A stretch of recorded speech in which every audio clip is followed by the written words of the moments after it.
Hey guys, you were tuned into another episode of Victoria Jenn TV, and today's show is gonna be spicy, especially for the fellas, and the ladies can learn something too. We're interviewing Rosario, who's gonna talk about his work from shifting mindsets and behaviors from toxic masculinity to modern masculinity, and what exactly does that even mean? He's going to talk to us about his transition from corporate into entrepreneurship and his latest venture, The Lives of Men, which is a creative agency basically working with brands and building communities up so that men can be comfortable in their own skin and really step into their truth and into their power and hone in on their masculinity. And I cannot wait for you guys to get into this, because when I tell you gems were dropped, Enjoy the show, guys. So I wanted to start the interview with you describing yourself today versus who you were 5 years ago. Wow, what a great question. So thank you for having me. Yes, I know of course. We've been trying to connect for a while. We have. This is the first day I'm meeting him in person, by the way. Literally 5 minutes ago. A year ago. Yeah, 5 minutes ago. But you know, I think everything happens in divine order and when it's supposed to. Agreed. But who was I 5 years ago and relative to who I am now? I think that's I don't know how much time we got, but I'm going to try to give you a condensed answer. I'm a lot more grounded in who I am. I know who I am. I'm comfortable in my own skin. I know kind of what makes me go and what doesn't. I'm a lot more aware of what I bring to the table. So from a confidence perspective, I know when I show up into a space and I'm in a collaborative mindset, I know exactly what it is that I'm bringing. Mm-hmm. I also know what I'm not going to put up with. Mm-hmm. So I think for all intents and purposes, and I do men's work, which we'll get into, I think I'm a lot more grounded in who I am as a man, you know, and I think I've never been as confident and as comfortable and as focused as I am right now. Oh, as free. And as free. Right? Isn't that a freeing Oh feeling? my God, I love that word, freedom. But yeah. So talk to us, because now you're doing The Lives of Men, which is your passion project, which is your baby. Mm-hmm. But prior to that, you started in corporate. Yeah. So talk to us about your time in corporate and the transition into The Lives of Men. Yeah. Well, like any immigrant child, I checked all the boxes, right? We're told to go to school, get an education, get a great job, and then you do that until the wheels fall off. Right. And so I did that until 2017, and I traversed many landscapes. I built most of my career in finance, investment banking and real estate finance. So, you know, did that, lived overseas for a while. I lived in Geneva in Switzerland for a couple of years while I was in private banking, and, you know, kind of... fancy. Okay. Yeah, right. Fancy. Well, I always kind of just thought that was my journey. Like that's what I was supposed to be doing, and the lifestyle, as you know, you get used to it. Oh yes. Yeah, you get used to it. So I did that, and I was just like, man, I was always, even while I was climbing the corporate ladder, I was always kind of present to who I was in the world and how I showed up, and the things that I thought I was put on this earth to do were bigger than just running, crunching numbers, and you know all that. And living in Switzerland. Living in Switzerland. So shout out to my peeps in Geneva. But you know, it was always me being present to that. Mm-hmm. You know, that kind of got me to a point where in 2016 I had started to think about what it was that I wanted to do that was bigger than me. And a couple things were happening in society that we all know, right? So the police shootings were occurring. July 5th and 6th for me were two of the probably the biggest and most important days of my life in terms of the catalyst that served for me to just say, you know what, this is it. And for those that don't know, July 5th, Terrence Crutcher was shot. July 6th, Philando Castile was shot by the police. Mm-hmm. And then the beginnings of the current social political landscape was starting. Me Too hadn't happened yet. But I was always kind of present to who I was as a man and how I wanted to evolve. And I decided to launch what is now The Lives of Men in early 2017, and I left literally 3 weeks after I launched, and have not looked back. So before we get into the nitty-gritty of The Lives of Men, because this is juicy, so you guys are going to want to pay attention, okay? I want to talk about my first question when I asked you about the man you were and the man you are now, and you spoke about this freedom and almost like you're at peace. Yeah. So talk to me about when you were in corporate. What was going on that you were not feeling that way? Was it you being a man of color and you felt like it just wasn't your space? Like, what was it? All of the above. It was being a man of color, being in an environment that wasn't set up for me to win, having to perform and achieve at a rate that was higher than my peers that weren't of color, and feeling like I had to work. And this is, by the way, this isn't a story that is unique, right? A lot of us feel this way, but feeling like I had to do much more, double the work or triple the work in some cases, just to get what my peers were getting, and they weren't doing half as much as I was doing. So that, and being ignored in a very subtle way, right? I was probably the one crunching the numbers, putting the spreadsheet together, but by the time the meeting came and I was in front of the client would even look at me in my face. So things like that I was very attuned to, that I was like, yo, this is not for me. And there's something bigger here. And then it was just like, you know, times where I was in the office in the summer on a Friday till 9 o'clock at night, and I couldn't commit to dinners with my family and with my loved ones because I didn't know what work was going to look like.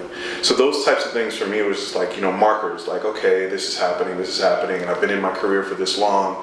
How much longer do I want to do this? And it was just like, nah, man, I got to do something bigger. And so professionals of color, they feel like they have to wear the mask, they have to, you know, dedicate all this energy pretending to be somebody that they're not, until something significant happens, and it changes the world for them. And then for you is what happened in July, those shootings, it seems. So for those who are watching and who may feel like you are operating, you know, kind of like, you know, what is that hamster on the wheel? You're just going round and round and round. Your time is coming. There's something that's going to happen that's just going to make you feel like you're done and it's time for you to serve your bigger purpose. And that may be where you are right now, or it may not.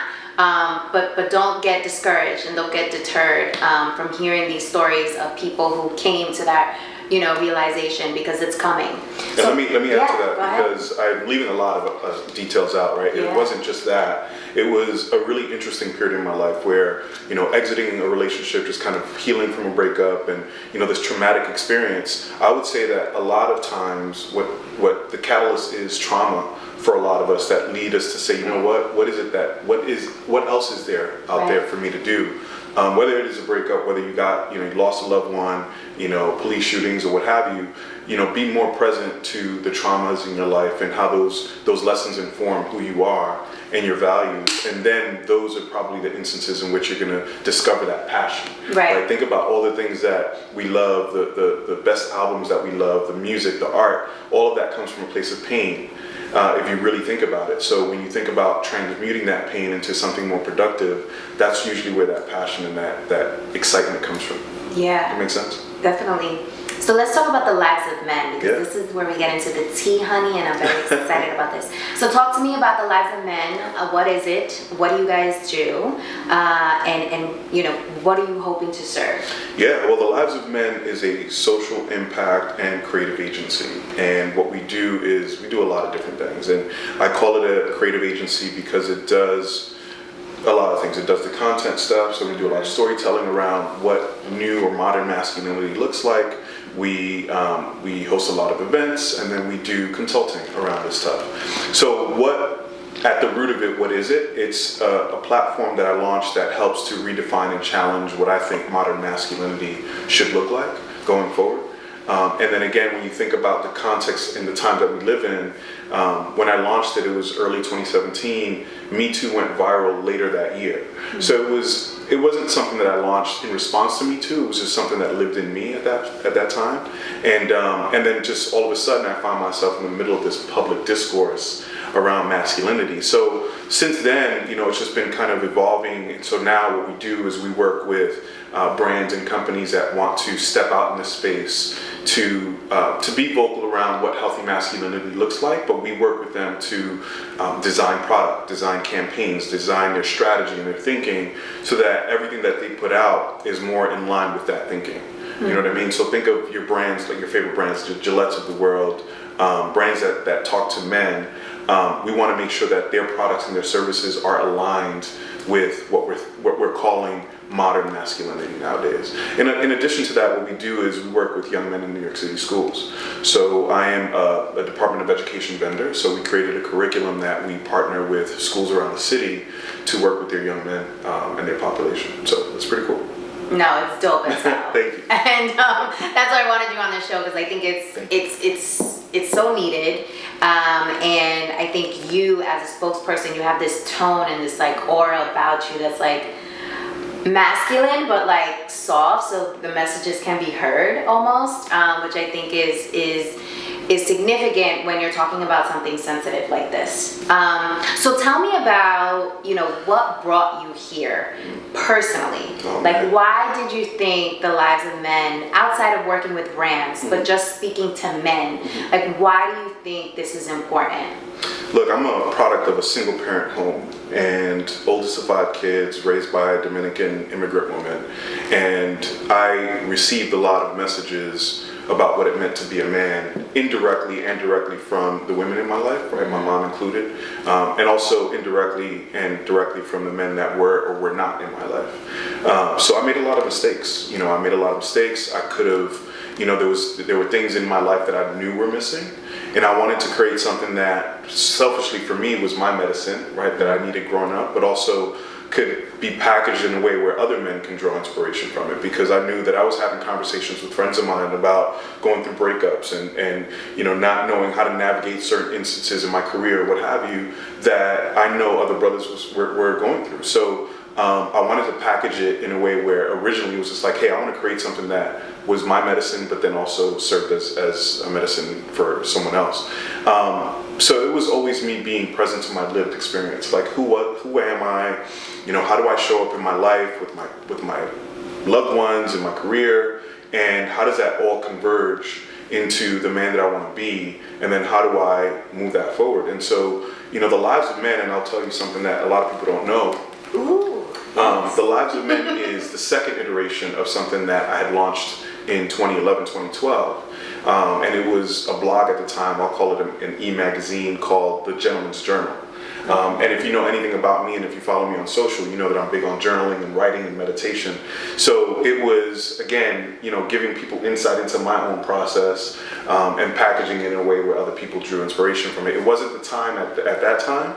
I was going through some other stuff, but it still lived in me. And so 4 years later, I was like, this is the time, and I brought it back to life in this form.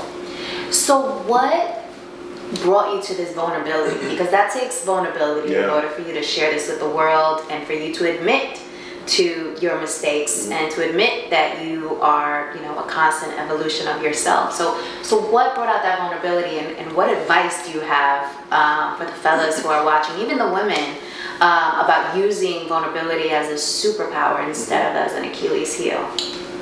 That's $1 million question, right? And, it wasn't just because I made mistakes, right? It was also because I was successful in many respects, right? Like, I wasn't supposed to be a black man living in Switzerland playing at the highest levels of finance, right? Like, so my life in some ways has been a representation, and I mean this with all humility, but like, it's been an example of what it means to manifest your life. And everything that I've experienced, even down to the partner that I'm with right now, like, I've manifested. I've written it down, I've thought about it, I prayed for it, and then I went out and got it. So it wasn't just the mistakes that I made, it was just me wanting to show the fullest representation of what a man could look like, right? And an incomplete man, right? Someone that's still evolving. But at the end of the day, what we're really talking about is we all want to be loved, You're the highest form or the highest good that we can all achieve is to love and to be loved, in this life. And so that's really all I'm searching for, is to be loved, not by the masses. I'm not trying to be an Instagram celebrity. I just want to explore what love looks like in my life in terms of how I'm able to give it and how I'm able to receive it, and that dynamic. And so that's vulnerability. And in order to get to that point, you have to be vulnerable. You have to allow yourself to put yourself in front of someone bare and be like, look, this is, if you're talking about romantic relationships, you got to put yourself in someone in a way where they see you fully, and be willing to give them the opportunity to hurt you, but trusting them not to. And that's hard. Say that line again. So in my opinion, love and vulnerability is giving someone the opportunity to hurt you, but trusting that they won't. That is powerful. Yeah. Talk to me about modern masculinity, and what does that mean to you?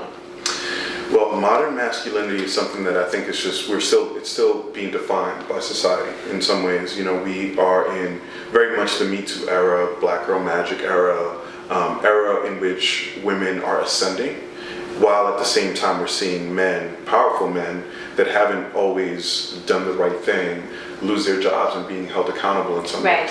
So what I love about the Me Too movement and what it's done is that it's brought to light this opportunity, and I'll call it an opportunity because it very much is, for men to really self-examine and look at ourselves and examine how we are showing up in our personal and professional lives, and are we fulfilled in those spaces? And if we're not, what is it that we need to do to evolve and to grow from that? So that to me is what modern masculinity looks like. It's being able to be vulnerable and to ask for help when you need when you need help. It's to be able and comfortable to love and to be loved, right? Allowing yourself to be loved. It's, expressing your emotions. It's not just that, but it's also knowing when to be stoic and hard and all the other things that we attribute to being a man, but also being soft and soft-spoken and tender and loving when you need to be. So that is modern masculinity relative to what I'm used to and what we're all used to, right? In terms of what we have grown up, in terms of knowing or being taught that a man should be in society. So, for me, I'm trying to explore that, and I'm grateful to be one of the vanguard of men and men of color that are leading that conversation forward, because that's transformative to not just our individual selves, but to society. I think we all need that, right? And, the one thing that we always say is that patriarchy doesn't just harm women, it harms all of us. And so for us, it's about deconstructing that and examining a world that looks a little bit different. Does that make sense? Absolutely. So what is your advice for men? Because you said women, right? We're accelerating, right? Super fast. And I think for a lot of men from our generation and prior, they're having a hard time digesting that a little bit. So what is your advice? What should they be? How should they be thinking about this? I say this because I speak to a lot of men when we talk about Me Too. It's time, and it's always from like a defensive place. Yeah. Not always, because there are men like you who think differently. But initially it comes off as like defensive. So how should they be thinking about this? Yeah. And look, though I am one of the many men that are leading these conversations, I don't ever want to be positioned or take the mantle of teaching, right? Or let me give you advice about how you should be, because that's not my position. That's not, where I am in my life. I'm still kind of growing and discovering it myself. But I will say that it's what I said earlier, right? It's if we are wanting to be loved, because I don't know any man that doesn't want to be loved, right? If he says he doesn't want to be loved and he's chasing the bag, he's lying to himself, right? Because everything that we're doing, whether it's the way we dress, getting the money, the cars that we drive, is for some form of affection and approval. Right.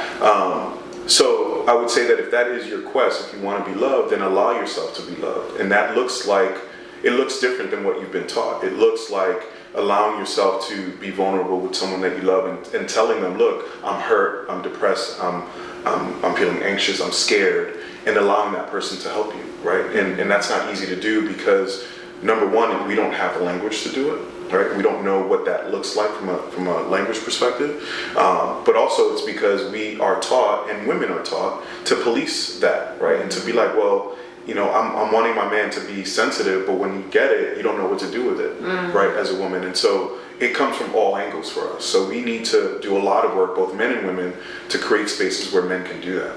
And then it's up to us to then do it. So it's not advice, it's just, honestly, it's what I've discovered in my own life. It's, I've been in relationships and I've been in instances where I try to be vulnerable and it's not received well, and so I go further in and I just shut down. So you can't blame men for doing that if you're not allowing that space. But it's also not an excuse for men to go out and then womanize and do all the other toxic behaviors that we're calling toxic masculinity now. It's not an excuse to do that, but there's pros and cons, and there's cause and effect to everything. And so if we don't view it that way, then we're not making any progress. So let's talk about intimidation a little bit, and the dynamics between men and women, and this modernization that's not happening only for men but for women as well. And following on this topic, a lot of strong women are told they are intimidating men. So what are your thoughts on that? That's so deep rooted because, again, it's rooted in patriarchal thinking, the thinking that men have to be at the top of the food chain and then everything else follows. So there are two things that are happening in society right now. There's, and I think I mentioned it earlier, you have women ascending in very powerful ways, right? And at the same time, you're seeing men being held accountable. And then on the other side, you're seeing men like myself and others who are doing the work to kind of change what we've been taught about what it means to be a man, right? We're cooking, we're cleaning for ourselves, we are making room, physical and sometimes emotional and metaphysical space, if you will, for women as well, and underrepresented groups, not just women. So that those two things are happening, and there'll be people that tell you that those things are mutually exclusive, and in fact they're not. They're actually complementary, because what we're talking about is building stronger community. So when it comes down to men feeling like they're intimidated by women like you and others who are independent, who stand on their own too, and would want partnership but don't necessarily need the partnership in the traditional sense, that's like short circuit, right? Like that's like you pouring water on a robot and you're just like, you don't know what to do, because that's not something that we're used to, right? We're used to being the man that comes home and provides and sets the strategy for the family going forward. And if we're not doing that, if we're not in that role, then we feel less of a man. We feel less useful in some respects. So the men that feel intimidated by that are men that have to do the work, right? And do the heavy work of figuring it out, like, where does that come from?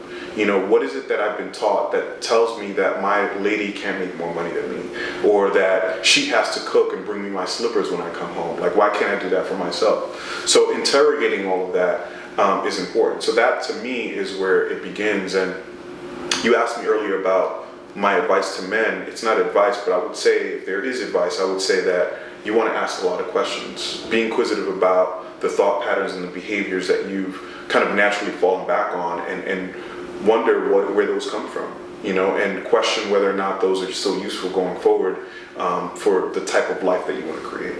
What were the questions you asked yourself? Existential questions, right? Like, but who am I? Why am I here? All that, No, let's give stuff. Examples, because I think people don't know. Yeah. I think for me it was legacy. Like, what is my legacy? And most of the time when you think about legacy, when you hear that word, you think about how much money am I leaving back? Like, how many dollars am I leaving in the trust fund for my children and my family, and all of that, and what is my name going to stand for when I leave? For me, it wasn't that. It was, I guess I started thinking about my mortality, right? And thinking about what were people going to say after I'm gone. My dad passed, and in my mind, he was a great man, even though he wasn't around in my life consistently. But I wanted to make sure that when people heard the name Jason Rosario, that they remembered me for something that stood for something bigger than me. Yeah. And it wasn't just how much money I had, or I wanted people to remember how I treated them. I wanted people to remember how I made them feel. And whether you agreed with me or not, whether you liked me or not, right? Whether you spent time breaking bread with me or not, I wanted you to remember who I was and how I moved in the world. And hopefully that resonated with people. So when I started thinking about that is when I started to really think about who I was and the kind of person and kind of man I wanted to be. So it starts with writing down in your gentleman journal, right? Who do you want to be? Legacy. What do you want to be remembered for? How do you want to be remembered by people? And how you make them feel. And how you make them feel. Which was it Maya Angelou that said, people don't remember what you say, they remember how you make them feel? Absolutely. Yes, it is powerful. Yeah. So let's talk about your Yahoo series and how that came about. I'm interested in learning about that story. So talk to us about that series. Yeah, so after launching the brand, I had been doing work, kind of creating content on my own, and then I connected with a company called Oath, now Verizon Media Group. So Oath, for those of you who don't know, is the former Yahoo and AOL. They came together, merged, and created a company called Oath that owns HuffPost, they own Yahoo News, Yahoo Sports, Yahoo Lifestyle, Tumblr, like all these major brands. And so I started working with them because they had just merged and were in need of creating a diversity and inclusion strategy. And here I am talking to men and women of color, people that they want to attract and retain from an audience standpoint, but also from an employee standpoint. Started working with them on a consultative basis, and then connected with the folks at Yahoo News, and they were like, hey, I pitched them an idea for a documentary, and they loved it so much that they were like, we want to create a show around this, right? Like, it's timely, it's culturally timely. You know, you've already been doing the work, so, you know, and you know, why not put you in front of the camera with no experience? I was like, why not? Let's do it. So I was incredibly grateful in that regard, right? It's, you know, look at God moment, right? Like, wow, you know, here I am being affirmed in my life's choices by things that are beyond me. So I wound up with a show on Yahoo, and it was an extension of the conversations that I was already having with the lives of men. So I had interviews with Kevin Love and Swiss Beats and some other folks. And my goal there was to humanize them and to talk to them about things that normally people wouldn't hear them talk about, right? Whether it was Kevin Love and mental health, or Swiss Beats and his relationship with Alicia and raising his sons, and, you know, brotherhood and all that. So for me, it was just like, I wanted to normalize these men and show them that whether you are at the highest of the playing at the highest of your peak of your career, or whatever, or if you're, you know, a janitor somewhere, like, we all relate to the same things at the end of the day as human beings. So that was the genesis of it, and it was called Dear Men, exploring the evolution of manhood. It's really dope. I'm listening to you talk about your story, and when you decided you were going to pursue the lives of men after it being in its second iteration outside of your journal, then Me Too, It's Time happened, and it was like so timely for the work you were doing, which you had no idea that that was coming. And then fast forward, here you're doing D&I consulting, and you end up on Yahoo having this series talking about the lives of men and all the work that you're doing, and just how the universe set you up for all of those. And I think that's powerful, and there's something to say about when you do reach that point in your life when you decide, I'm going to do what makes me feel comfortable and makes me and empowers me to be completely me and do me. It is then the universe just places things in your path. I mean, you definitely have to do the work. You're not out here half-assing, right? You're putting in the work, you're putting in the hours, you're doing your research, you're speaking at all types of events, like, you're getting yourself out there, so you have to be putting in the work. There's no excuse for that. But once you do, the universe will align with you. You know what I mean? So I think that's a key takeaway from our interview today, is making sure you guys, once you do decide to truly be comfortable in your own skin and experience this freedom that only comes when you decide to step into your purpose and really pursue your passion, the universe will definitely meet you halfway, for sure. Look, and we come from a different generation, right? We have like the half millennial, half kind of, I know. You know, because so it's not just sitting there and manifesting and meditating, oh, I want these things. Right. It's like, no, you still got to go out there and do your work. So absolutely, I'm so grateful for being, you know, this is the best time to be alive, to be honest with you. And my generation, sorry to everyone else, but like, I feel like we've got the best of both worlds, because we have that discipline of our old bearers that that tell us, like, yo, you still got to wake up at 6 in the morning. There's a saying that my grandmother used to always tell me, and that is that el que madruga, Dios lo ayuda.